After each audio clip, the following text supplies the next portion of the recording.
Market crash होने वाला है। निफ्टी का पी 37 हो गया है, हाईएस्ट। अब तक तो 28-29 से ऊपर कभी गया ही नहीं।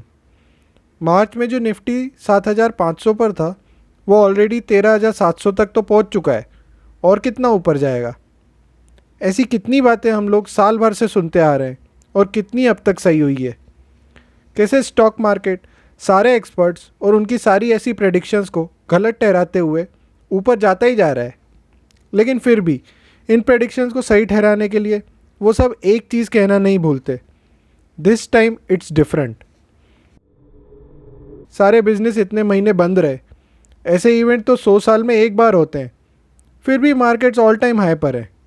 ये कब तक सस्टेन करेगा। लेकिन ऐसे ही टाइम्स के बारे में तो फ्रैंकलिन टेम्पल्टन म्यूचुअल फंड के सर जॉन टेम्पल्टन ने कहा था, the 4 most dangerous words in investing are this time it's different, because it's never different.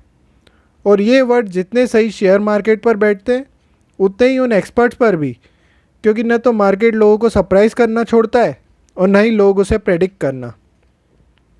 चलिए हम इसे इंडियन शेयर मार्केट की हिस्ट्री के थ्रू समझने की कोशिश करते हैं। 1991 में सेंसेक्स 1000 पॉइंट्स पे था, वहाँ से वो उसी साल 2000 पॉइंट्स तक गया, जबकि उसी साल इंडिया ने अपना गोल्ड आईएमएफ में गिरवी रखा था।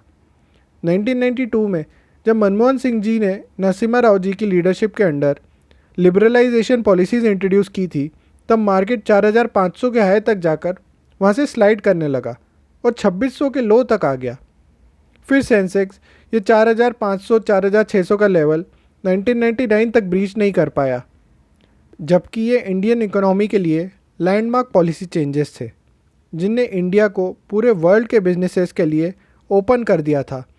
और इसी वजह से अगले कई सालों तक हमारी कंट्री एक्सपेक्टेशन से ज़्यादा ग्रोथ करती रही। इसके बाद यूएस में टेक बूम के चलते सेंसेक्स ने भी ईयर 2000 में 6150 का हाई बनाया, और जब ये बबल Y2K प्रॉब्लम के रूप में बस्ट हुआ तो 2001 में मार्केट नीचे गिरते गिरते 2600 के लो तक आ गया। फिर अगले 6 साल में कमोडिटीज़ बुल मार्केट में जो हुआ वो किसी की भी सोच से परे था। 2600 के लो से सेंसेक्स 2008 में 21,000 के हाई तक आ गया, जो कि लगभग 8 गुना मूव था केवल 7 साल में, वो भी पूरे इंडेक्स में। इंडिविजुअल स्टॉक्स की तो बात ही छोड़ दो। ऐसा रिटर्न, और वो भी इतने कम टाइम में, किसी ने भी अपने वाइल्डेस्ट ड्रीम में भी प्रेडिक्ट नहीं किया था। 2007 में इंडिया ने अपना highest ever GDP growth rate register किया 9.7%, जो कि हिस्टोरिकल अचीवमेंट थी। लेकिन फिर भी सेंसेक्स 2008 में 21,000 से लुढ़क कर 2009 में 8,000 के लो तक आ गया, क्योंकि ग्लोबल फाइनेंशियल क्राइसिस में यूएस स्टॉक मार्केट क्रैश का इफेक्ट हमारे मार्केट्स पर भी पड़ा। इसके बाद 2013 में 21,000 का अपना पुराना हाई क्रॉस करने के बाद सेंसेक्स आज 2020 में 47,000 पर पहुंच गया है।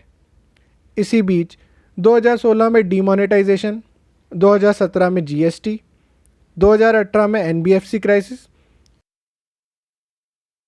जैसे बड़े इकोनॉमिक इवेंट्स ऑलरेडी हो चुके हैं, जो कि हमारी मेमोरीज़ में अभी भी काफ़ी ताज़ा हैं।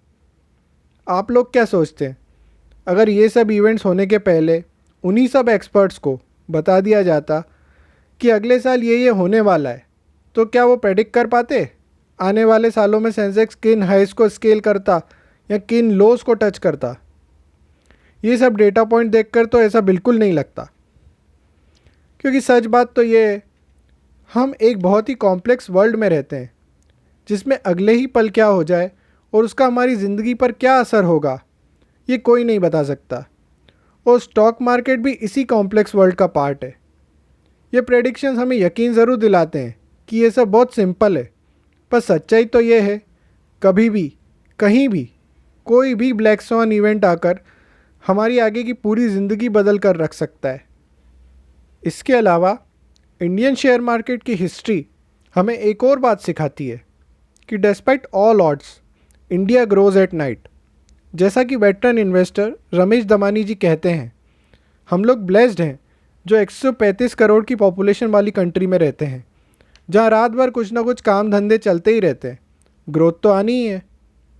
तो क्या इसका मतलब ये कि हम सारी रिस्क को साइड में रख के मार्केट के इस पॉइंट पर भी इन्वेस्ट करते रहें, जबकि हमें पता है स्टॉक मार्केट्स हाईली ओवरवैल्यूड हैं? नहीं।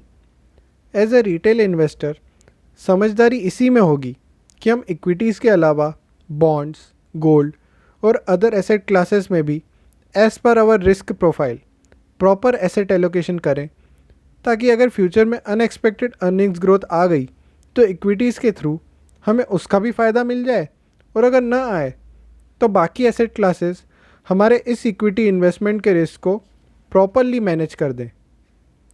वैसे दोस्तों, आपको क्या लगता है, फ्यूचर में इंडियन कंपनीज़ की अच्छी अर्निंग्स ग्रोथ आने की क्या प्रोबेबिलिटी है, हाई या लो? नीचे कमेंट सेक्शन में हमें कमेंट करके ज़रूर बताइए।